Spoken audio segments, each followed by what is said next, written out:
19 de septiembre de 2020, nueva producción exclusiva para nuestro canal EHCI, Educación Humana Coaching Integral. Carlos Guillermo Senra, mi nombre. Y en el día de hoy, cerrando una semana de una producción prácticamente de récord. A esta altura ya dimos la vuelta por programas periodísticos y educativos para todas nuestras vías justamente de producción audiovisual. Ya grabamos nuestro programa de esoterismo, nuestro programa de alimentación, la entrevista para TLB1 al ex oficial de la CIA, Robert David Steele. Condujimos la tertulia con Médicos por la Verdad de Argentina y el abogado español José Ortega para la Caja de Pandora. Participamos con el Arconte, también con un invitado de Abogados por la Verdad Argentina.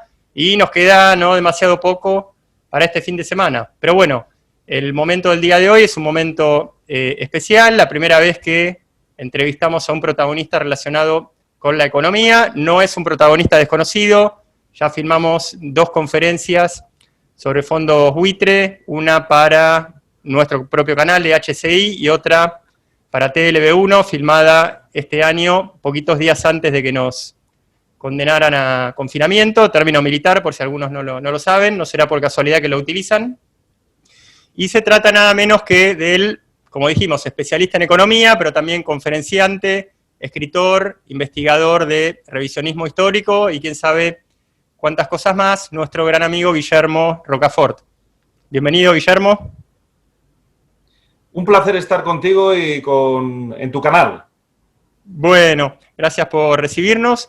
Y bueno, te presentamos básicamente y resaltándolo en relación a tu actividad como economista, pero tu último libro trata de historia total de la España almogávar, de la Orden del Temple al general Franco. No sabemos si habrá mucho fondo buitre por ahí, pero queremos que nos cuentes acerca de tu último libro. Bueno, pues antes de nada agradecerte desde luego la confianza depositada. Ya llevamos colaborando pues en varias ocasiones a plena satisfacción por mi parte.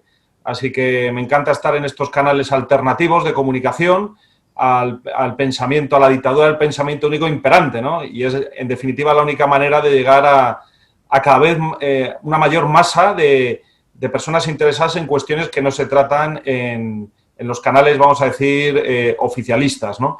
Y en ese sentido, bueno, pues ha sido muy satisfactorio sacar esta misma semana pues mi último libro, titulado Historia total de la España almogávar, en una época además donde España en particular está sufriendo pues un memoricidio que consiste en borrarnos pues nuestra identidad y nuestros referentes históricos. Prácticamente lo estamos sufriendo especialmente en España con esta ley de memoria democrática. Ahora mismo estamos en una fase, vamos a decir, casi inquisitorial, donde no se pueden reivindicar determinados hechos de nuestro pasado. Quieren mutilarnos, quieren rehacernos una historia y desde luego es muy importante, sobre todo en esta época de pandemia, en esta época de crisis económica, tener ese referente en el pasado porque, lo queramos o no, España es una nación milenaria. Somos la primera hija de Roma y nos hemos proyectado sobre los 5 continentes, nos hemos hermanado, la primera globalización, en sentido positivo, es la globalización hispánica, y lo que hago en este libro es resaltar siguiendo vamos a decir, ese recorrido almogávar de esos soldados que surgieron en la Edad Media, la Reconquista, que son los que van el peso a la lucha contra el ocupante del Islam, y luego, bueno, como a lo largo de los siglos, hasta el pasado más reciente, la figura de Franco, del general Franco, se personifica, ¿no? Es, digamos, una constante de nuestra historia, desde un punto de vista de la historia militar, y bueno, y que también se ha proyectado hacia América y hacia el propio siglo XX, ¿no? Es una constante de la historia de España, ¿no? Entonces voy haciendo un recorrido secuencial, siglo a siglo, con aquellos fenómenos más interesantes que entroncan con esa historia almogávar. Por ejemplo, la figura del Cid Campeador, es un caudillo almogávar importantísimo. La presencia, por ejemplo, de los almogávares en Bizancio, en Constantinopla, en Sicilia, en Nápoles, en África.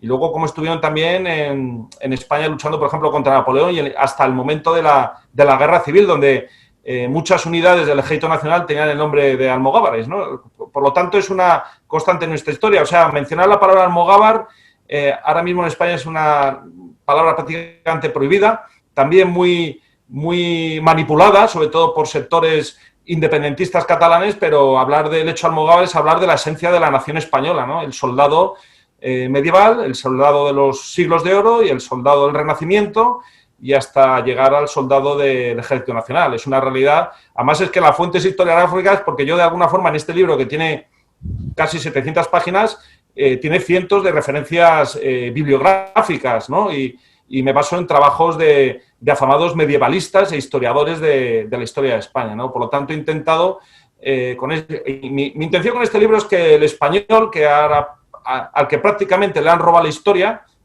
pues puede de alguna forma reconquistarla, ¿no? Es muy importante saber en qué se basa la identidad española, porque no somos mucho más que un idioma o una democracia liberal, ¿no? España tiene unas bases históricas, religiosas, militares, universales, realmente sorprendentes, ¿no? Es casi un fenómeno que supera la romanización, ¿no? En el siglo XVI y en el siglo XVII. Por lo tanto, hay que hacernos a la idea de que vivimos en una, vamos a decir, en una nueva edad media en la que nos intentan borrar esos referentes, y con mi libro intento recuperarlos, ¿no? Luego, si quieres entrar en mayor detalle, ya te voy dando más pinceladas, ¿no?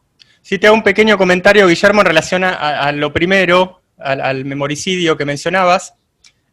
Seguramente lo sabés, pero permito por lo menos verbalizarlo para la gente. Yo soy argentino y no viví la época del primer golpe al general Perón, que fue en 1955, porque no había nacido. Nací en el 72, pero este aquí que hubo 17 años de lo que se llamó proscripción del peronismo, por lo cual estaba prohibido no solo el partido peronista, sino hasta nombrar la palabra Perón, que yo creo que fue, no sé, fue al menos un hito que no recuerdo haber escuchado, que nombrar a una persona haya estado prohibido con pena de prisión, como ocurrió en ese momento en Argentina, y parece que eso es lo que estuviera por pasar aquí en España. Es algo que vos, Guillermo, me puedas ilustrar acerca de un fenómeno semejante donde estuviera prohibido nombrar la palabra de un líder o de un autor o de quien fuere, bajo pena de prisión.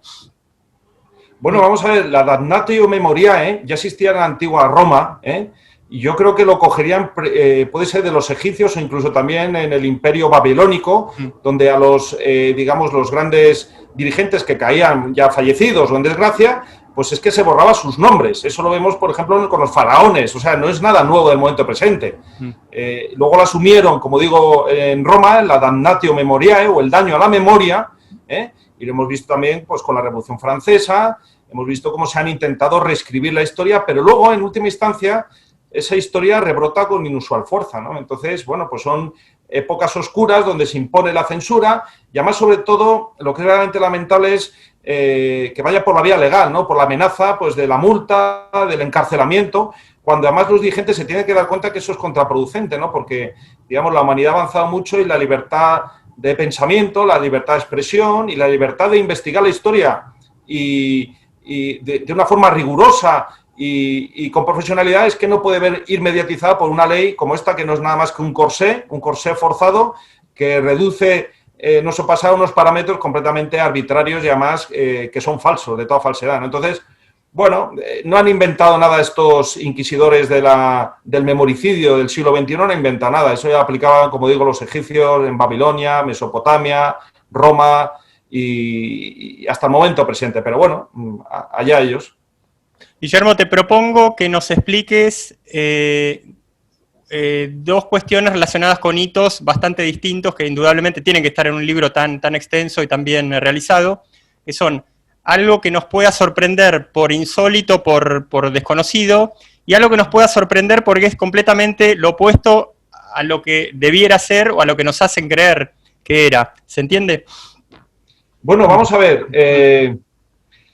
En cuanto a lo insólito, podríamos hablar de que los almogávares no solamente existieron en la antigua Corona de Aragón, que son los más famosos, como que fueron acaudillados por Roger de Flor, Roger de Lauria, que son figuras, vamos a decir, mitológicas de la Baja Edad Media, sino que también existieron en Castilla y también en Portugal. Y en la vanguardia de la expansión de los imperios español y portugués iban los almogávares. En la conquista de América, bueno, pues figuraban adalides almogávares, que son, digamos, los que acaudillan la hueste, y luego incluso también en Brasil eso se mutó a una figura que se llama el bandeirante, ¿no? que no deja de ser una figura asimilada al almogávar, ¿no? La figura del almogávar es una figura estrictamente militar, una estructura combativa, pero vamos, eran como las legiones romanas, es la vanguardia en la conquista de América, y luego, una vez superado ese periodo de dominio, de control, un periodo realmente traumático, también hay que reconocerlo, con muchos abusos, viene ya el proceso civilizador, ¿no? Es donde ya, de alguna forma, se atempera esa furia, y viene ya, pues, en fin, luego ya la civilización hispánica, con la Iglesia, en fin, las universidades, todo el tema de la asimilación, ¿no? Y finalmente el mestizaje, ¿no? Pero ¿de dónde viene primeramente la palabra almogávar? La palabra almogávar es una palabra de origen árabe y los primeros almogávares son los que expandieron el Islam en la época de Mahoma. Almogávar significa el que combate.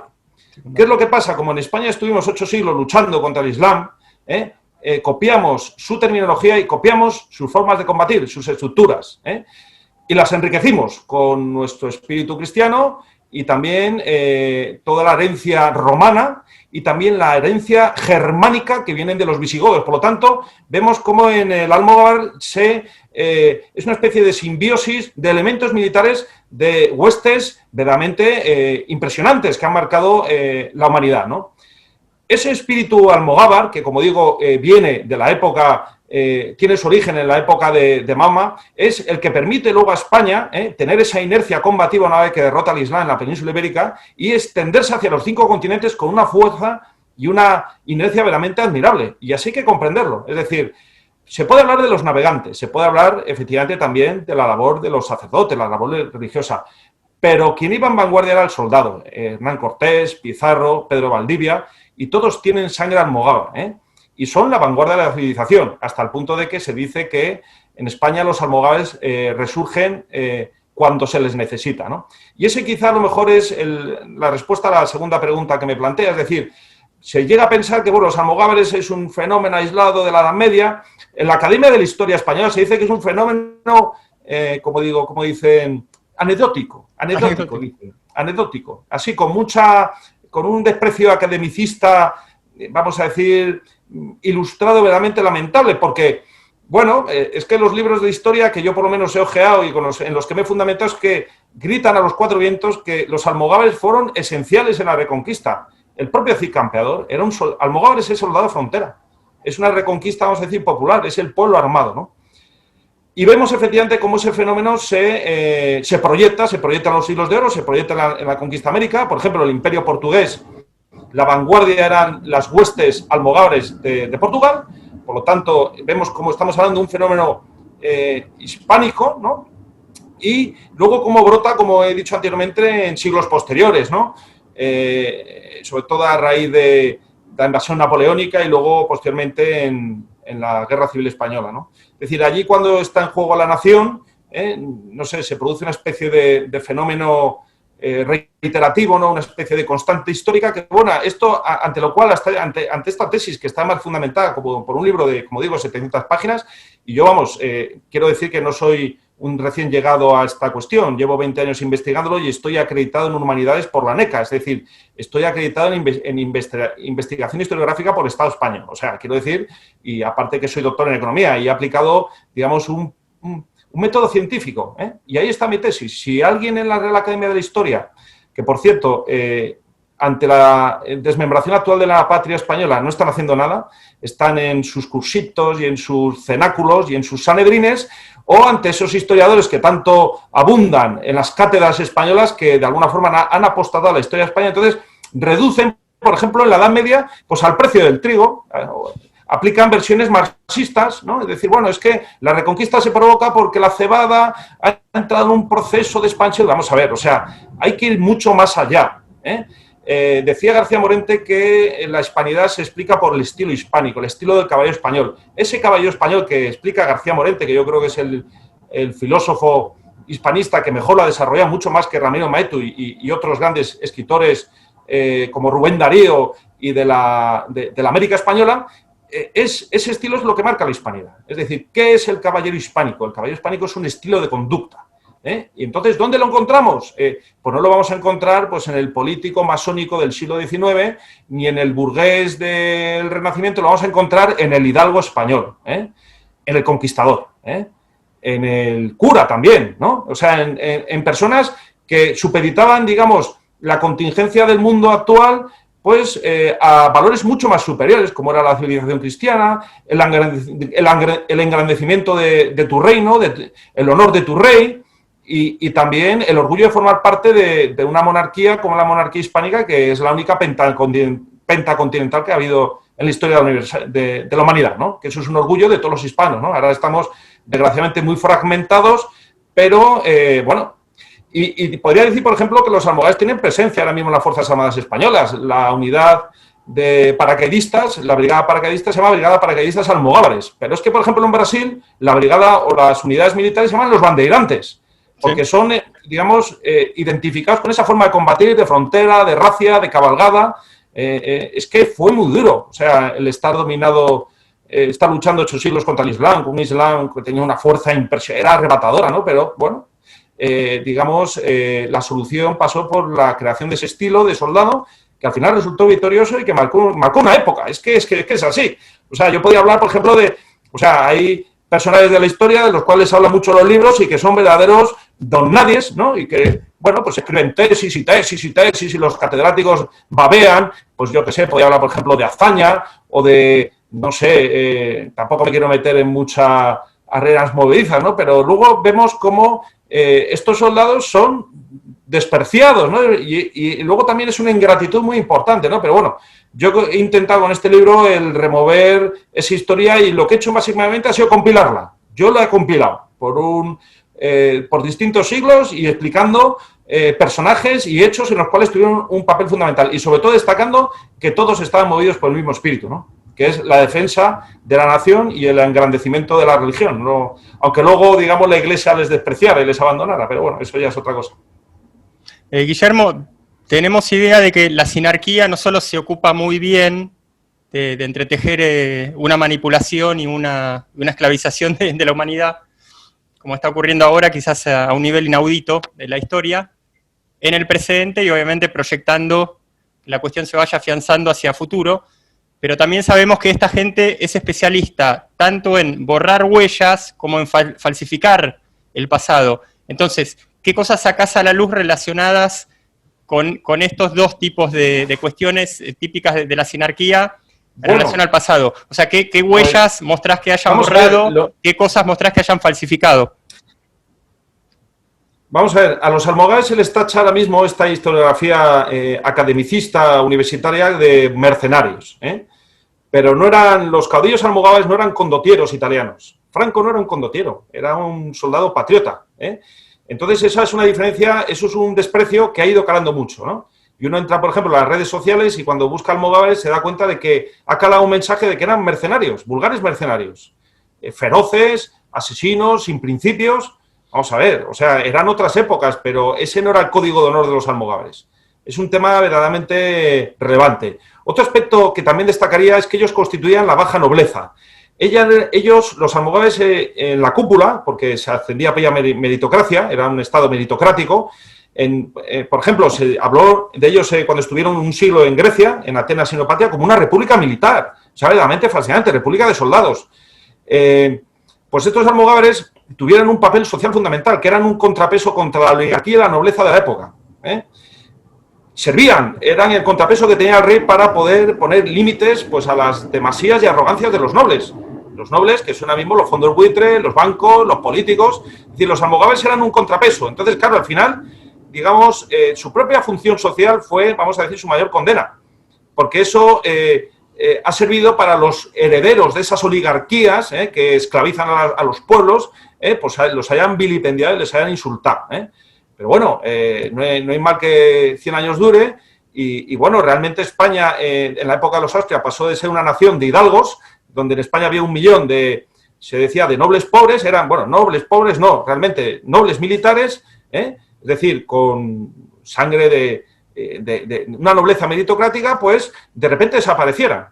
Por ejemplo, en las guerras carlistas, los hidalgos se pusieron al lado del bando carlista porque era el que representaba las tradiciones españolas, frente al bando isabelino, que era el masónico, el afrancesado, y al cual además apoyó la alta nobleza, porque la alta nobleza o la nobleza hereditaria o la nobleza de sangre siempre ha visto a esta pequeña nobleza como una competidora, como una usurpadora de sus honores, cuando es exactamente al contrario. Pero bueno, en cualquier caso, digamos, son aspectos que entroncan también con cuestiones sociales, cuestiones de luchas dentro de las sociedades, que explican cómo entonces en el Imperio Español, en los siglos de oro, pues había una base social verdaderamente admirable, ¿no? O sea, es que España nutría de soldados todos los frentes, o sea, era inagotable hasta que ya se quedó sin demografía y se despobló, ¿no? Y cómo vemos ahora mismo en España que, pues, esa realidad pues de ese estilo de ser caballeroso, ¿no? Ese estilo del caballo español está ya muy, vamos a decir, está muy latente, muy edulcorado, ¿no? Pero lo verdaderamente sorprendente es que cuando llegan situaciones como, por ejemplo, cuando España sufrió la invasión de Napoleón, la Guerra Civil, como de repente vemos que ese pueblo, que parecía un pueblo totalmente pues sometido, esclavizado, que asumía, digamos, esas cadenas y que no tenía ganas de luchar, vemos que pasa radicalmente lo contrario, es un pueblo que se subleva. O sea, es que la gente, por ejemplo, en la lucha contra Napoleón, vamos a ver, la alta jerarquía de la Iglesia, el alto generalato y la alta sociedad se puso a las órdenes de Napoleón Bonaparte, es la realidad, fue el propio pueblo. Y en la guerra civil, la mayoría de los generales, la mayoría de los jueces, la mayoría de los financieros se pusieron al lado de la Segunda República y fue el pueblo el que, de alguna forma, se sublevó. Por mucho que digan que eran 4 militares, vamos a ver, el Ejército Nacional llegó a tener más de 1 millón de hombres, o sea, y derrotó al Ejército Republicano en casi todos los frentes. ¿Qué quiero decir con esto? Pues que hay que intentar interpretar la historia bajo ese punto de vista que yo aporto, es decir, el que en España hay una realidad almogávar, ¿qué es? Pues una realidad que busca la garantía de la defensa de la nación y frente a sus enemigos externos y sus enemigos internos. Y es que es así de claro. Y el que piense otra cosa, pues que escriba un libro, como he escrito yo, de casi 1000 páginas, y que desarrolle su teoría. Pero vamos, yo este planteamiento entiendo que es un planteamiento, digamos, fuerte, en algún caso hasta clandestino en esta época, ¿no? En esta época de amenazas, de linchamientos morales, mediáticos, pero a mí es que, la verdad, sinceramente, he de reconocer que sentí una gran satisfacción escribir este libro porque entiendo que hago justicia a los soldados, ¿no? A los soldados de la Edad Media, del Renacimiento, de la época moderna y hasta los de antes de ayer, prácticamente, a los del momento presente. Es decir, España, lo hemos visto a lo largo de la historia, las proezas que ha hecho. O sea, España no es lo que vemos ahora mismo. España es los almogávares. Y esos almogávares vienen relatados en este libro. Y el lector, cuando lo lea, podrá querérselo o no, pero al menos tendrá la inquietud de seguir investigando por su cuenta, en fuentes que cito, y podrá contrastar que los hechos que yo cito son verdaderamente veraces. Guillermo, ese carácter almogávar que nos estás explicando, a mí me resuena mucho con 2 hitos también heroicos de la historia española. El más reciente, la División Azul, y algunos un poco anterior, sobre el cual aprendí en aquella conferencia de metapolítica en la cual te conocí, te filmé por primera vez, que fue lo de los tercios. Creo que el colega autor, José Luis Orella, ¿no?, dio la conferencia sobre los tercios. Entonces, el carácter almogávar, está bien que a mí me resuene con los tercios y con la División Azul. Sí. Vamos a ver, o sea, la División Azul, hoy en día muy ninguneada y vilipendiada, es la última gran gesta del ejército español. O sea, hay que pensar que la División Azul se conformaba de... intelectualmente no ha habido una unidad militar que haya tenido tantos catedráticos, tantos abogados, tantos ingenieros y tanta gente del pueblo, variada, pero su nivel, o sea, los que se alistaban no eran precisamente personas que no tuvieran conocimientos de las letras, al contrario, excelentes profesionales, ¿no? Y hay que reconocer que en los 2 años y pico que sirvió es lo que permitió que España se salvara de la Segunda Guerra Mundial. O sea, la inmolación, los miles y miles de muertos fue el tributo que tuvo que pagar España, pues por haber recibido la ayuda de Alemania en un momento difícil, ¿no? Entonces España pagó su tributo, pagó la cuenta que debía, enviando la División Azul y además solamente al frente del este y luchando, no contra el pueblo ruso, porque realmente los rusos guardan un grandísimo recuerdo de la División Azul. Es que nos trajimos hasta la cruz de Novgorod, que es una cruz santa y milagrosa. ¿Por qué? Pues porque si no la hubieran quemado los bolcheviques, Entonces, y la hemos devuelto. O sea, y los recuerdos del pueblo ruso, que todavía quedan pues niños de aquella época, pues, o sea, no se conoce ni un abuso por parte de los miles y miles de jóvenes españoles que sirvieron esa unidad, ¿no? Y pagamos ese tributo y volvimos. Y España se salvó de ese holocausto. Ahora mismo, pues, claro, hay una una corriente casi unánime que, bueno, que habla dice que es un ejército fascista, un ejército nazi. No, se equivocan. Nada más lejos de la realidad. Era un ejército estrictamente español, una unidad almogávar, que fue, digamos, en una especie de lucha internacional contra el comunismo. Lo mismo que vinieron unidades soviéticas a España en la guerra civil, pues España devolvió la visita y saldamos la cuenta que teníamos entonces con la nación más poderosa del mundo. Y en ese sentido yo creo que ahora mismo el juicio de la División Azul está salvando ese análisis de muchísimos historiadores estadounidenses, incluso hasta rusos, ¿no? Entonces no hay que avergonzarse de esa unidad, al contrario, lo que hay que hacer es intentar comprender, analizar, por ejemplo, lo que fue, por ejemplo, la batalla de Krasnivor, que fue como una ofensiva al estilo de las de Stalingrado, en Leningrado, salvo que allí no funcionó, porque allí no se encontraron unidades, vamos a decir, con todos los respetos, ¿no?, de italianos o de rumanos, porque a lo mejor no estaban suficientemente abastecidos o suficientemente motivados, pero sí se encontraron pues con miles y miles de soldados españoles que aplicaron además técnicas de combate propias de la Guerra Civil Española, ¿no? Porque el ejército en la Guerra Civil Española no se replegaba, aplicaba la estrategia de las bolsas o resistencias decisivas, ¿no?, que permitieron efectivamente que, fuera perdiendo fuelle esa ofensiva soviética y al final se consiguiera cerrar la brecha, ¿no?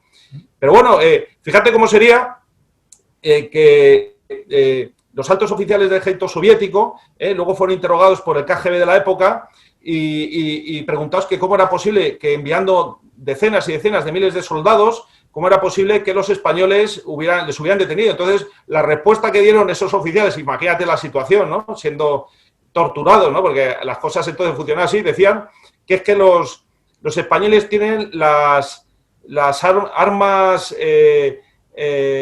no sé, vamos a decir, las armas milagrosas o algo así, como las armas estas de las que se hablaba al final del Tercer Reich, no sé cómo se llamaban, que nunca llegaron a aparecer. Bueno, estas armas tecnológicas, nos decían, es que los españoles es que tienen unas armas de última generación y es que no hemos podido arrollarlos. Pues no fue eso, fue que allí resistieron en pozos tiradores pues con sus ametralladoras y estuvieron luchando hasta que se quedaron sin balas. De hecho, cientos y cientos de españoles fueron hechos presos y estuvieron durante, yo creo, 14 años hasta que murió Stalin, que luego fueron repatriados en el Seminaris y pudieron volver a España, ¿no? Y ahora mismo cada vez quedan menos, desgraciadamente, pero España les debe mucho a la División Azul, ¿no? Y haría bien en honrarla y no en criticarla.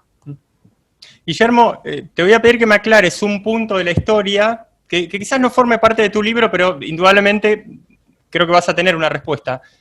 ¿Cómo es esta cuestión de que Hitler, durante la Segunda Guerra Mundial, le hubiera pedido a Franco que le permitiera establecer una base militar estratégica en el Peñón y que Franco se negó? A ver, ¿es un mito eso? ¿Qué es lo que pasó ahí realmente? ¿O Hitler ni siquiera pidió eso?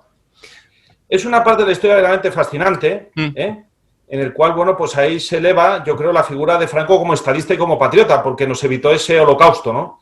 Porque realmente si en España ahora mismo hay ciudades como, por ejemplo, Granada, Salamanca, Toledo, Cuenca, que son ciudades prácticamente milenarias, es porque no entramos en esa guerra, porque si no hubieran sido arrasadas por los bombardeos angloamericanos, o sea, es que nos hubieran, como hicieron con Alemania, ¿no? Entonces todo hay que centrarlo en la entrevista de Hendaya. Vamos a ver, Hitler, una vez que toma Francia, prácticamente es un paseo militar, y llega a ese acuerdo con Petain, de la Francia libre, etcétera, etcétera. El siguiente paso era el cierre del Mediterráneo, y para eso tenía que tomar Gibraltar, ¿no? Y entonces le pidió a España que le cediera el paso, ¿no?, a las divisiones Panzer y a los... hay que pensar que entonces el ejército alemán era un ejército verdaderamente intratable, o sea, es que era arrollador, venció en pocas semanas al ejército francés, que se suponía que era el mejor del mundo, bueno. Pero claro, como Franco era un almogávar y había estado luchando en África y era un hombre que había mamado la guerra prácticamente las entrañas de su madre y un hombre que sabía de los costes, primero sabía que España no estaba en condiciones porque estaba verdaderamente destrozada. Sabía además el caso de cuando Fernando VII y Carlos IV dejaron entrar a las tropas napoleónicas para tomar Portugal y al final se quedaron. Y eso provocó pues otro destrozo de la nación, que fue las guerras napoleónicas, la guerra de independencia, que luego en última instancia, por culpa de ese desgaste, perdimos la España de ultramar y se fragmentó porque porque había sido destrozada. Por cierto, por los franceses, pero sobre todo por los ingleses de Wellington. Los famosos liberadores hicieron todo tipo de barbaridades. entre ellos destruir toda la industria de los telares española, porque hay que ver los aliados de un lado y de otro. Bueno, entonces Franco le dijo que no. Le dijo que no porque, claro, había muchas presiones, el mundo católico que había apoyado a Franco también era una fuerza que presionaba mucho, las relaciones con los Estados Unidos y con Inglaterra no dejaron de haberlas nunca, y entonces Franco adoptó una actitud muy inteligente, él como gallego, negociadora, ¿no? Y llegó a exigir, pues, bueno, pues de acuerdo, parecía efectivamente, había entrado en la guerra, parecía que ya estaba inclinada la balanza, aunque había grandes consejos de Franco, como el almirante Carlos Blanco, que le dijo, no te fíes, que esto es una potencia colonial marítima con muchos recursos en todos los continentes, y tenía razón, porque la maquinaria inglesa era impresionante, sobre todo la que venían de sus colonias. Entonces hubo una negociación donde claro, Franco apostó por comprometer a Hitler, decía, de acuerdo, yo me meto en la guerra, pero a cambio me tienes que dar el norte de África, toda la zona de Argelia, es decir, incrementarla, porque, digamos, tanto Franco como sus generales, como por ejemplo el general Yagüe, veían en esa guerra como la oportunidad, si realmente Alemania ganaba, que era lo que todo el mundo creía que iba a pasar, era la oportunidad que tenía España para sumarse otra vez al carro de la historia. Hay que pensar que España en el siglo XVIII, XIX y en el XX habíamos pasado a ser en el siglo XVII la primera potencia del mundo a una potencia de cuarto orden, ¿sabes? Entonces, claro, siempre eso lo teníamos los españoles clavado y veíamos en eso en la oportunidad de sumarnos otra vez al carro de donde me imagino que querrá estar cualquier nación que se precie de dignidad, ¿no? En el carro de la historia, es decir, pues oye, pues mandando, imponiendo sus condiciones, en fin, imponiendo sus valores. Bueno, entonces en esa negociación, Franco, que era un gallego muy listo, dijo, bueno, vamos a ver, tengo que comprometer a Hitler y tengo que comprometerle en contra de Petén. Es decir, si yo le reclamo que Francia, la Francia libre, me tenga que dar por la zona de Argelia y muchas posesiones en África, y además incluso llegó a reclamar el Rosellón, que era un territorio español que perdimos en el siglo XVII con el Tratado de los Pirineos, a mediados del siglo XVII. Pero el Rosellón era español desde la época de los visigodos. Bueno, entonces al final hay que pensar que realmente Franco, yo creo que junto con el mariscal finlandés, creo que se llama Mannesmann, fue el único que fue capaz de parar los pies de una forma muy inteligente, porque Hitler no negociaba, Hitler impuso pues a todas las repúblicas, vamos a decir, centroeuropeas. Es que decía, oye, o te atienes o te invado. Pero claro, Franco cuando llegó el momento de la amenaza le dijo, tenga en cuenta su excelencia, mi Führer, dice lo que fue la guerra de independencia, que aquí vino Napoleón con la Gran Armée y salieron con el rabo entre las piernas. Dice, mi pueblo luchará contra cualquiera que lo invada, tanto francés como alemán. Bueno, entonces eso por lo visto a Hitler le impresionó y eso provocó que la guerra diera un giro, porque ya Hitler descartó asaltar Gibraltar, con lo cual hubiera cerrado el Mediterráneo y hubiera cortado las comunicaciones con Egipto y con la India, básicamente, ¿no? Imagínate, cerrando las comunicaciones, el Africa Corps hubiera llegado al Cairo, vamos, en pocas semanas, porque no había suministros que llevar a ese ejército, ¿no?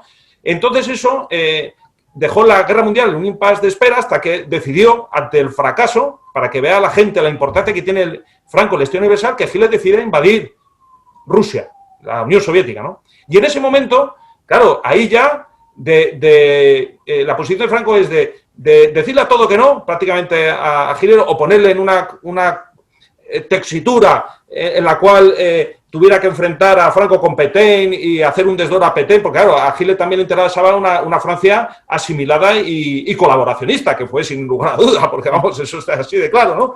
Entonces, en ese momento es cuando, de esa posición, vamos a decir, obstruccionista, en esa negociación es cuando Franco dice automáticamente una división con lo mejor de mi ejército. Por cierto, formada los oficiales por militares profesionales, pero hay que decir que la base eran mayoritariamente voluntarios, ¿no?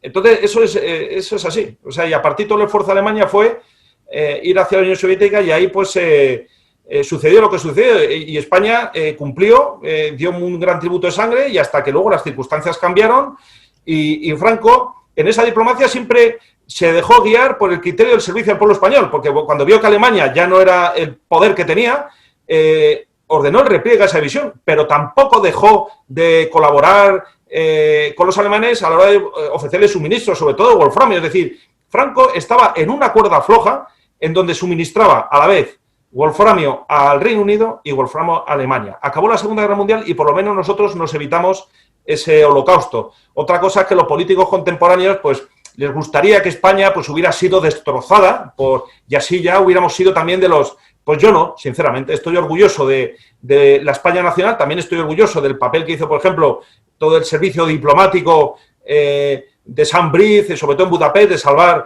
a miles y miles de perseguidos judíos, y eso es una cosa que lo llevó a cabo Franco porque es una herencia que viene de la época de Primo de Rivera, y es una realidad, y es una labor humanitaria que nos tiene que enorgullecer. Entonces yo por eso ahora, cuando se meten tanto con Franco, pues me gustaría que de determinados colectivos, vamos a decir judíos, también defendieran su figura, ¿no? Porque en última instancia está considerado un hombre santo por esa religión monoteísta, ¿no?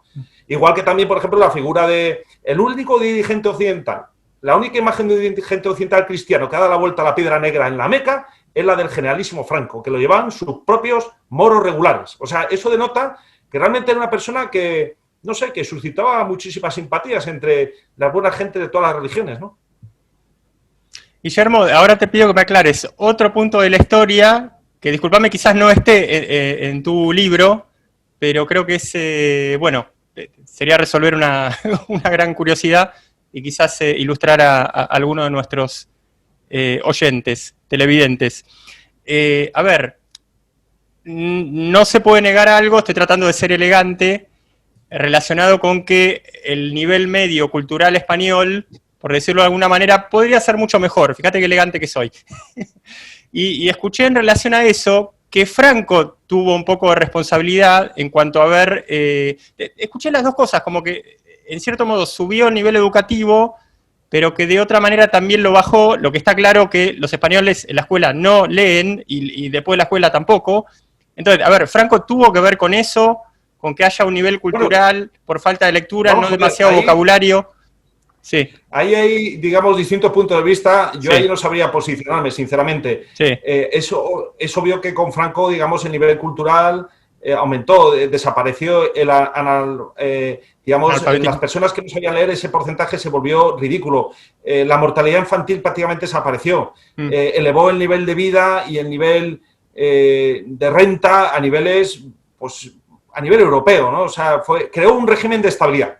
También es cierto que determinadas personas, y con mucha razón, le censuran a Franco habernos dejado a Juan Carlos I sin contrapesos, pero bueno, ahí se explicaría el asesinato del almirante Carro Blanco, que hubiera sido, pues, que no hubiera guiado una transición, pues que hubiera dejado a España en una mucha mejor posición que está actualmente, que está, digamos, en una situación de fragmentación, ¿no?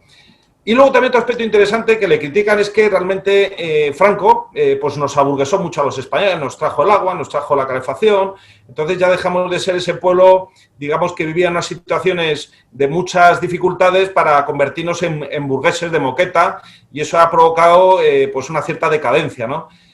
Bueno, vamos a ver, él cuando nombra a Juan Carlos I como sucesor, lo nombra sucesor a título de rey. Él se legitima, pues, como un rey sin corona. Es muy interesante. Es la figura que lo desarrollo en mi libro, del caudillo almogávar. Es decir, ¿qué es el caudillo? Pues cuando no hay ningún rey, pues los propios españoles eligen al que les tiene que dirigir sin ser miembro de esa realeza, pero sí que tiene tintes nobiliarios, de nobleza militar, ¿no? Entonces, pues desarrolló, pues eso, sobre todo en la primera fase de lo que se denomina el franquismo, pues es un régimen ciertamente militarizado, ¿no? Porque claro, después de toda una guerra de esa naturaleza y luego de una Segunda Guerra Mundial y luego una autarquía y el maquis comunista y la amenaza y tal, pero luego realmente hubo un gran desarrollo económico. Lo que pasa es que también, por otro lado, España no se pudo abstraer de todas las influencias negativas que hubo, pues, de mayo del 68, etcétera, etcétera, y luego, pues,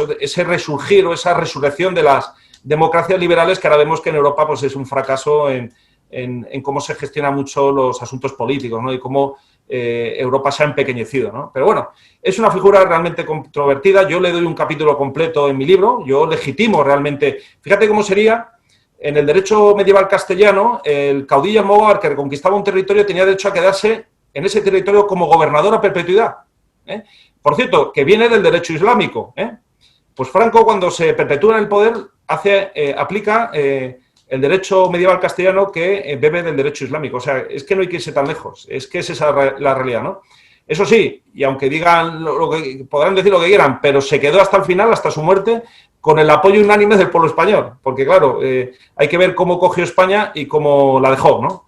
Pero bueno, eso sería, vamos a ver, en mi libro lo que intento es entroncarle a él, porque ahora más está siendo objeto de todo tipo de ataques y diatribas, en una serie de linajes de figuras que son cruciales en la historia universal. Uno cuando analiza, por ejemplo, la figura de Roger de Lauria, que fue el almirante más importante de la Baja Edad Media en el Mediterráneo, es un paralelismo, o Roger de Flor, o cuando ve, por ejemplo, la figura del Cid Campeador, ¿no?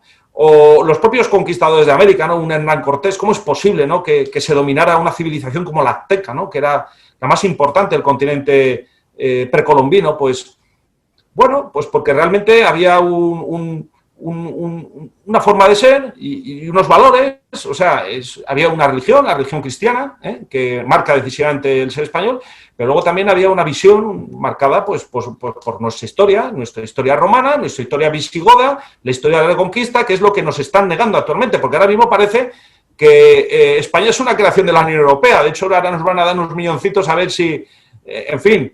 Es decir, estamos hablando de una época donde España arreglaba sus propios problemas, y arreglaba sus problemas y arreglaba los de otras naciones, ¿no? Por lo tanto, yo espero que algún político de estos que están ahora mismo en el Congreso de los Diputados y que poquito leen, pues se lean mi libro para al menos comprender qué es la nación española, porque los primeros que desconocen la historia de España son los que están sentados en el Parlamento español, ¿no?, y en las más altas instituciones de la nación.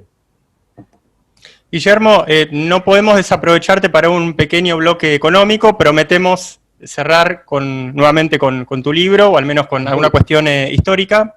Entonces, te vamos a pedir 3 en 1, como se dice. Una brevísima definición de fondos buitres para quienes no sepan qué es o intuyan qué es, pero les resulte más práctico una definición académica, por decirlo de alguna forma.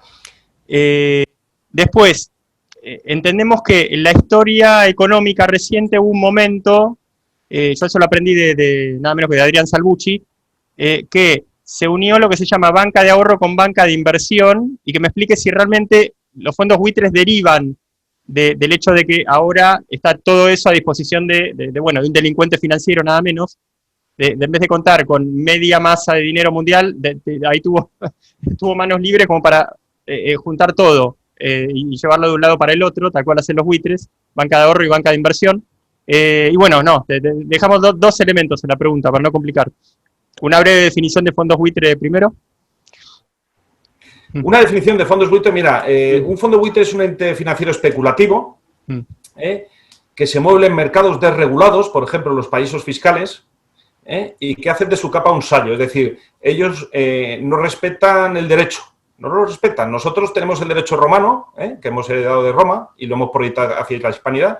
Entonces ellos no respetan el derecho a la propiedad. Para ellos es todo un saqueo. De hecho, entran en sectores, por ejemplo, en el turismo en España, que el sector del turismo en España es el mejor del mundo, pues ahora mismo va a ser objeto de expolio por parte de los fondos buitre. ¿Por qué? Porque van a comprar a precio saldo pues grandes estructuras económicas que están asfixiadas financieramente. Y la desgracia es que el Estado español, en vez de ayudar, que tenía que estar ayudar a los empresarios turísticos españoles que están muy asfixiados, lo que van a hacer es permitir la entrada de los fondos buitre para que se queden con la mayor fuente de riqueza de España. Y además con esos fines especulativos que son rentabilidades, vamos a ver, pueden comprar algo que vale 100, pues lo pueden comprar a 5.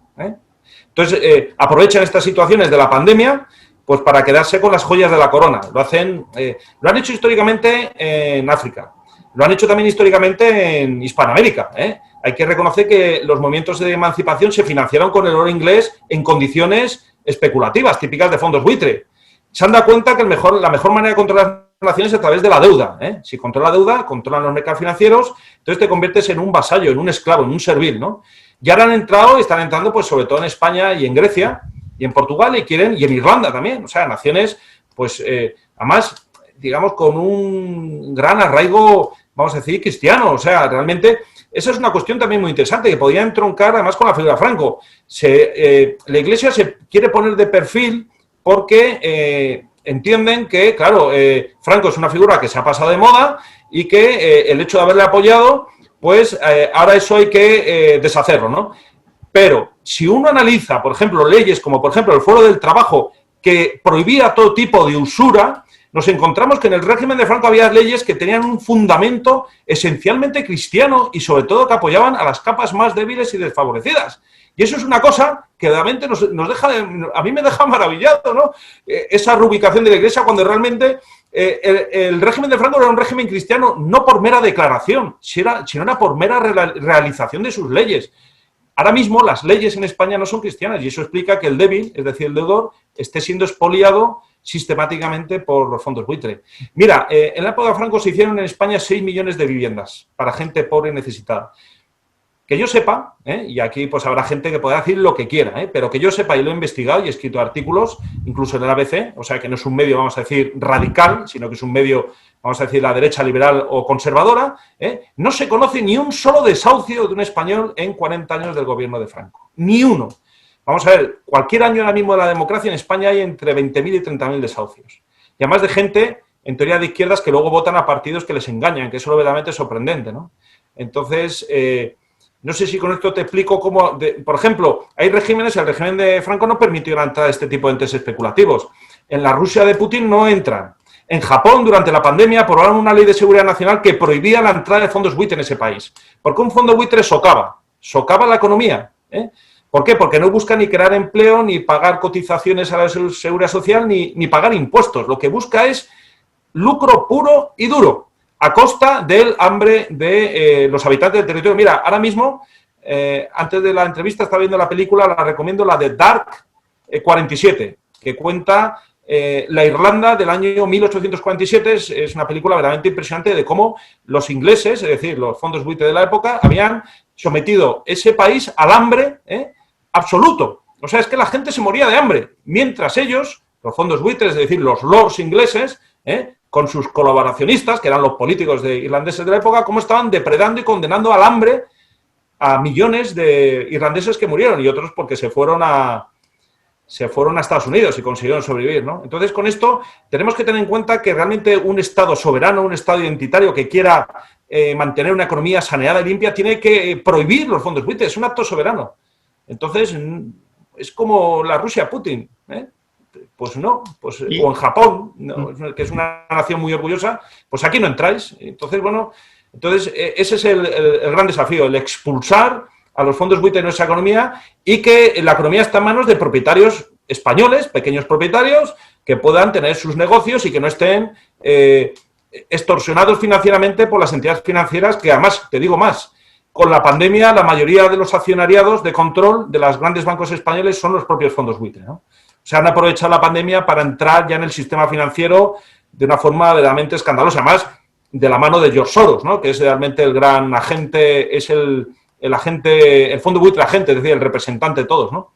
Hay que reconocer que, por ejemplo, el presidente del gobierno con el primero que se reunió a puerta cerrada fue con George Soros, ¿no?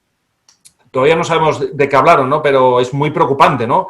Que un dirigente español de esa naturaleza se reúna con un especulador que se dedica a esclavizar naciones. Yo, como patriota español, me quedo perplejo, ¿no? Pero bueno, el pueblo español tendrá que abrir los ojos y sin duda, si se lee mis libros, se dará cuenta que al final la gente abrirá los ojos y se rebelará porque en España no estamos acostumbrados, nos hemos resistido siempre a vivir bajo esclavitudes, ¿eh? Y luego el pueblo español, que parece muy sumiso y muy obediente, de repente da unas sorpresas impresionantes, ¿no?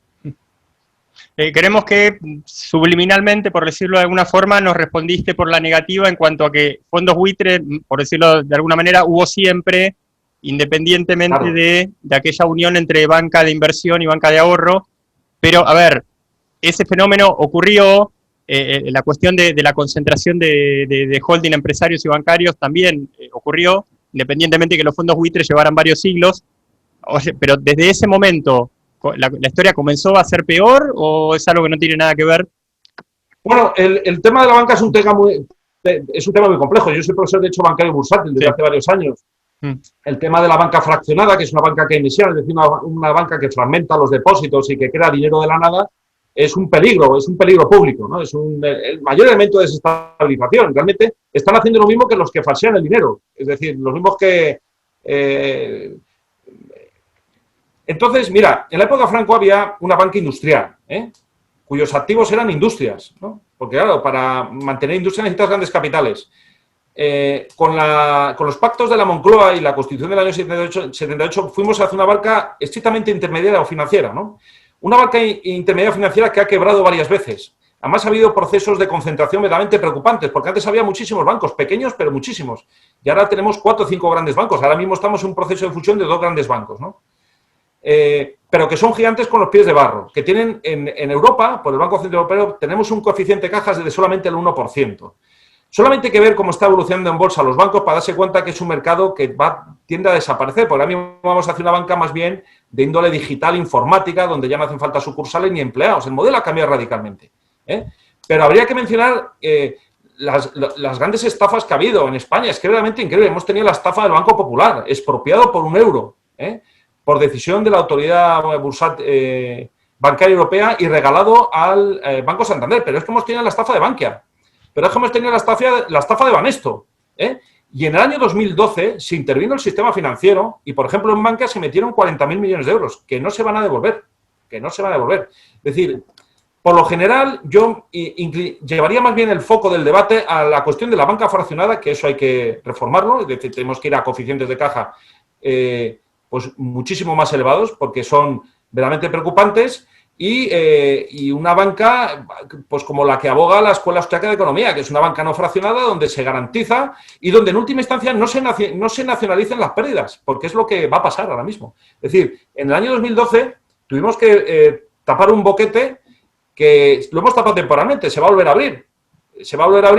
Para Bankia 40.000 millones de euros, pero creo que para todo el régimen se nacionalizaron casi todas las cajas españolas, las cajas de ahorros, porque todas fueron quebradas por los políticos, ¿no? Entonces, lo que tenemos que ir a un sistema de banca donde la banca no sea un riesgo sistémico para la economía. La banca hay que fragmentarla en pequeños bancos que sean eficientes, serios. Se habla mucho, por ejemplo, de la teoría del crédito social, que además tiene un fundamento económico, verdaderamente fundamento cristiano muy bueno, ¿no? Cuando la Iglesia defendía la doctrina social de la Iglesia, que ahora parece que ya se ha olvidado de ella, pues vamos a apostar por una banca de un crédito social que no anteponga el crédito de la usura, sino que anteponga la ayuda al prójimo para poder desarrollarse económicamente y no convertirlo en un esclavo, ¿no? Y, por ejemplo, a mí este verano estoy investigando mucho a un gran intelectual que es Ezra Pound, y Ezra Pound, más allá de todas sus estridencias y sus coqueteos con regímenes totalitarios, lo que había detrás de él es un gran fundamento económico. Él sabía que su nación, Estados Unidos, estaba en manos de banqueros desaprensivos. Sitúa el crack bursátil del año 29 como una consecuencia de la avaricia y de la codicia y de que un sistema bancario completamente que es un riesgo, ¿no? Entonces yo creo que debíamos ir a avanzar hasta hacia un modelo de una economía bancaria que estuviera al servicio de la economía productiva, no al revés. Es que realmente, es que son verdaderos tiburones. Todas las experiencias que hemos tenido la mayoría de los españoles con los bancos son negativas, nos han estafado. La mayoría de las cláusulas contractuales que nos han impuesto en los créditos hipotecarios, en los préstamos son abusivas. Es una banca que se mueve por la codicia. Ese modelo al final acaba reventando porque la avaricia rompe el saco, como se dice habitualmente, y ahora mismo es un riesgo sistémico. La banca, como caiga, cae todo el sistema. Los corralitos de Argentina, ¿qué te voy a contar yo a ti, que vosotros lo habéis vivido directamente, ¿no? ¿Habría sido posible un corralito en Argentina con una banca no fraccionada, es decir, que garantiza el 100% de los depósitos? Es muy difícil. Pero al banquero le gusta mucho coger un dinero que no es suyo, que debe a un tercero, y dárselo a otro. Y si es amigo suyo, mucho más. Entonces entramos en unos círculos viciosos que al final provocan, por lo que estamos viendo ahora mismo, pues que la banca pues no es una banca sólida, no es una banca que ayuda, es una banca pues que engaña. En España se han cebado sobre todo cuando las preferentes y las acciones de banca se cebaron sobre todo con la gente mayor, ¿no? Han estafado abiertamente a la gente mayor, además con la connivencia de los políticos, ¿no? Porque por otro lado los políticos son los que, los bancos son los que financian a los políticos. Ahora mismo hay un proceso, es muy interesante, y con esto ya acabo mi reflexión, de evolución de esa banca, vamos a decir, una banca fusionada de inversión o de ahorros hacia los fondos buitre. Realmente se sospecha que incluso los fondos buitre pueden ser grandes masas monetarias en manos de los grandes bancos, ¿no? ¿Por qué? Porque, claro, ellos operan a través de los fondos buitres en sectores desregulados, entonces no tienen ninguna norma que cumplir. Bueno, la verdad es que los bancos por principio no cumplen normas, ¿no? Pero bueno, esto es como una carta blanca absoluta, ¿no? Y eso les permite pues entrar en sectores económicos. Por ejemplo, Grecia, Portugal ha tenido que vender sus mejores aeropuertos y sus mejores puertos, que son fuente de riqueza nacional, es decir, activos que habría que poner en valor para conseguir ingresos de los que alimentar a su gente o ayudar a su gente, se los han medio regalado a los fondos buitre. Estas reformas que está pidiendo ahora la Unión Europea para que nos den la migaja, va a suponer mayor entrada de los fondos buitre en estructuras productivas del Estado español, que ya queda poco, pero todavía quedan, por ejemplo, las cárceles, la gestión de los fondos de pensiones, los puertos, los aeropuertos, dentro de poco los veremos regalados a los fondos buitre. Porque en última instancia los políticos, por lo general, en Occidente y en España en particular, son liquidadores de las naciones. Venden a precios de saldo los activos y de ahí ellos se llevan su comisión correspondiente. Es que eso, el que no lo vea es porque está muy cegado pues por la propaganda actual, pero los políticos, por lo general, hay excepciones, lógicamente. Tampoco quiero ser extremadamente injusto, pero no es una figura eficiente en la gestión de lo público, sino al contrario, siempre hay cosas oscuras, ¿no? Y poco transparente, obviamente.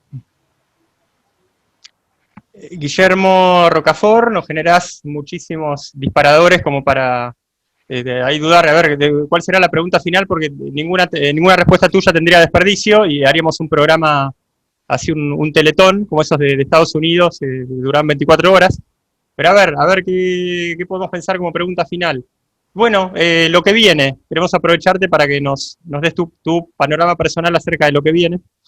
Mira, yo el otro día publiqué un artículo de una página entera en el diario 5 Días, que es el diario además del Grupo Prisa, del país. Es decir, yo escribo artículos, digamos, no me encasillo ideológicamente en ninguna cuestión económica porque creo que hay que ir a tratar la economía desde un punto de vista estrictamente técnico, no desde la ideología. Hay que dejar el marxismo a un lado y hay que dejar el ultraliberalismo a un lado. Tenemos que ir a soluciones económicas que sean técnicas y eficaces. Hace falta gestores económicos que sean, obviamente, patriotas, generosos y desinteresados, ¿no?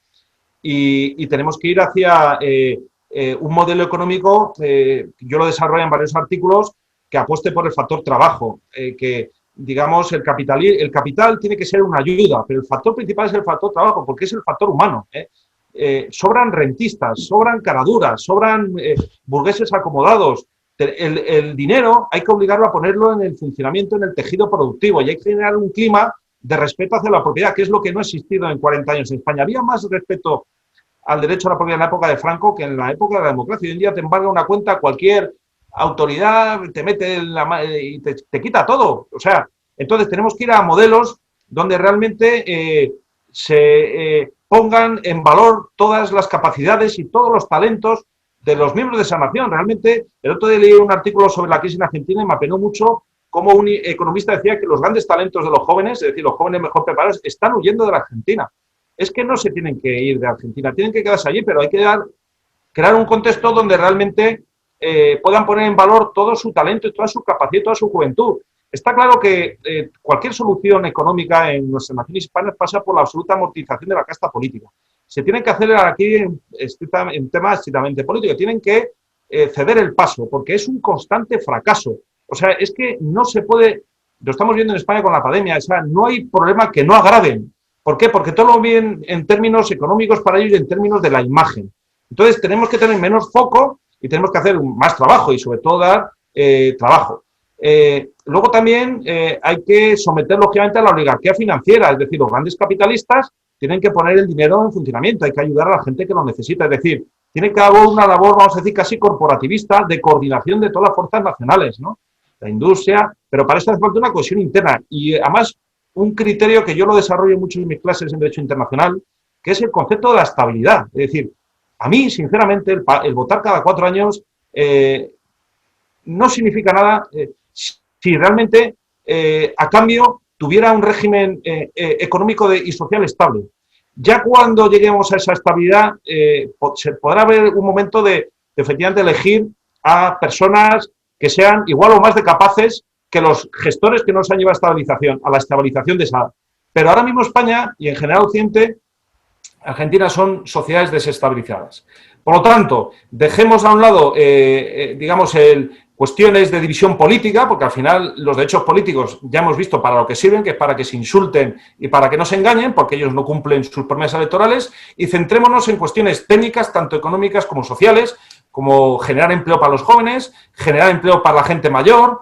Es que no es tan fácil, no es tan difícil. Mira, yo cuando era niño, que nací con el franquismo, recuerdo aún cómo realmente en los autobuses estaba el conductor y estaba el controlador. Entonces llegó la democracia con la eficiencia ultraliberal y dijo, no, El liberalismo dice que hay que amortizar un puesto de trabajo y ya el conductor que tiene que velar por la seguridad es el que cobra y el que vigila. Digo, pues es tan fácil como volver al modelo anterior, que haya una persona que ponga orden, porque ahora mismo subes al autobús y es terrorífico, te puedes encontrar cualquier cosa. Entonces, y vemos cómo realmente la cabina del conductor es como una especie de búnker donde el hombre pues demasiado hace con llevar el autobús, ¿no? Entonces hay que ir modelos donde dejemos tanta eficacia y tanta rentabilidad y tanta verborrea ultraliberal y ultralibrecambista y volvamos a un modelo de economía social donde la persona pueda tener un trabajo y se pueda realizar, porque sin trabajo no hay futuro. El trabajo tiene una labor, digamos, casi medicinal para la persona. Una persona que trabaja se realiza y mantiene su familia y puede llevar a cabo proyectos vitales. Nos están condenando a no llevar a cabo esos proyectos vitales, ¿no? Por la eficacia, la eficiencia, son conceptos que deben ser tachados de los libros de economía. El primer criterio es, una economía tiene que ser capaz de generar empleo y bien retribuido y garantizar las necesidades mínimas. Y cuando hablo de necesidades mínimas hablo de alimentación, vestido y vivienda, porque es que ahora mismo en España, si uno analiza el incremento de los precios de las viviendas durante la democracia, vemos cómo se han aumentado exponencialmente. La vivienda en la época de Franco era un bien asequible y barato. Por cierto, eran viviendas de 100 metros cuadrados, no de 30 metros cuadrados como hoy en día, ¿eh? Entonces, yo creo que la gente debería reflexionar hasta qué punto tenemos que anteponer beneficios beneficios sociales y económicos a unos beneficios políticos que en general el pueblo no está disfrutando. No está disfrutando, solamente lo están disfrutando los que se sientan en las Cortes, que tienen unos soldazos tremendos, sus asesores, sus inútiles y todas esas cortes que llevan que entre ellos juntos no han leído un solo libro, que esa es la realidad. Y así nos están... Entonces, si al final el régimen político no es capaz de autoamortizarse y quiere condenarnos a la destrucción, pues lo va a conseguir. Y al final, pues, nos pasará como en la película Dark 47, el año 1847 en Irlanda, donde la gente se moría de hambre en las calles, que era realmente dramático. Tenemos que recuperar, eso sí que es una memoria histórica europea, para saber lo que supone estar sometidos por oligarcas y gente desalmada. Esa es la memoria histórica que debía ahora mismo apostar España y Europa. Guillermo, tus plataformas en redes sociales y tus vías de contacto que quieras brindarnos. Mira, vamos a ver, nosotros creamos hace tiempo una asociación civil legalmente constituida, se llama el Águila Protectora. Puede el tuitero que quiera entrar en ella y ahí ponemos, digamos, noticias que tienen que ver con las depredaciones de los fondos buitre en todos los países que lo localizamos, ya sea, por ejemplo, naciones africanas, ya sea naciones hispánicas, ya sea en Grecia, en Chipre, en Italia. Es decir, por ejemplo, analizamos de cómo, por ejemplo, Oxford, que es la que está llevando a cabo la vacuna, cómo detrás de esa vacuna hay un fondo buitre. Hay un fondo buitre. Entonces, yo, sinceramente, eso a mí me incomoda muchísimo, porque cuando veo un fondo buitre veo un lucro y veo al final un mal servicio. Prefiero que seas un ente estrictamente médico y profesional. Pero claro, cuando se mete ya la economía o el afán de lucro en temas de vacunas, eso a mí me hace desconfiar, sinceramente lo digo, ¿no? Vemos cómo han entrado, por ejemplo, en los sectores energéticos. Ahora mismo las principales empresas españolas están en manos de los fondos buitre. La Repsol, las eléctricas, he comentado antes también los bancos, en los hospitales, en las residencias de ancianos. Es decir, bueno, pues al final, si tú le vendes una empresa a un fondo buitre, sabes que al final el principal criterio para ello va a ser la rentabilidad y lo va a supeditar todo a su rentabilidad. Por lo tanto, las condiciones laborales, las condiciones de servicio que prestan se van a degradar. Si es que es de sentido común, no hace falta ser un gran experto en la materia. Es aplicar la lógica y sobre todo los casos, como he puesto, por ejemplo, el virreinato de la Nueva España, que era, digamos, vamos a decir, el virreinato más rico de América. ¿De qué le ha servido la emancipación con el oro inglés para convertirse, digamos, en un narcoestado donde realmente el pueblo mexicano vive en una situación a lo Ciudad Juárez, donde además lo hemos visto recientemente en televisión, cómo los grandes senadores y congresistas allí reciben sobres debajo de la mesa? Lo hemos visto en televisión, pero los de un partido y los de otro. Entonces, ¿qué quiere decir esto? Pues que hay que ir a modelos políticos donde, insisto en esta idea, la estabilidad sea un criterio fundamental y un reparto equitativo de la riqueza donde trabajen todos. Y como decía San Pablo, el que no trabaje, que no coma. Pero es que en España el que no trabaja, que suele ser, rentista, ese no da un palo al agua y se está llevando toda la riqueza y además no paga impuestos, que es lo que pasa por otra parte con las sociedades SICAV, que son entes de depredación de la economía productiva, donde, bueno, pues los grandes oligarcas españoles se están enriqueciendo exponencialmente, mientras que la clase media está siendo totalmente depredada en España, ¿no? Entonces, bueno, ya para acabar, yo les recomiendo que entren que se suscriban a esta cuenta en Twitter del Águila Protectora y que investiguen por su cuenta, porque realmente en el ámbito del fondo buitre ha sido un ámbito, es como la masonería, es todo tan oculto que requiere un análisis y una preocupación del tuitero por compartir información. Es que yo sinceramente hago muchas búsquedas sobre fondos buitre, o como se dice en inglés, vulture funds. Realmente hay muy poca cultura a la hora de seguir sus depredaciones. Hace falta que compartamos información. Están en este sector, están en otro, porque así, con la información, con la transparencia, nos ayudamos, y también, lógicamente, podemos influir y podemos presionar a las autoridades españolas y a los propios fondos buitre, ¿no? Pero en última instancia, fijaros, los fondos buitre han comprado, sí, en la última década, la vivienda social, a precio de saldo, y se han dedicado a desahuciar a miles y miles de personas de colectivos vulnerables. Claro, esto cuando lo oiga un burgués debe pensar, vaya, ya está todo el señor Rocafort, que es un izquierdista. Yo no soy un izquierdista. O sea, yo no, porque además la izquierda del tema de los fondos buitre hace pura demagogia al electoralista. Nunca ha hecho nada para defender efectivamente a esos desahuciados. De hecho, ya tenemos a varios comunistas que están metidos en temas de fondos buitre.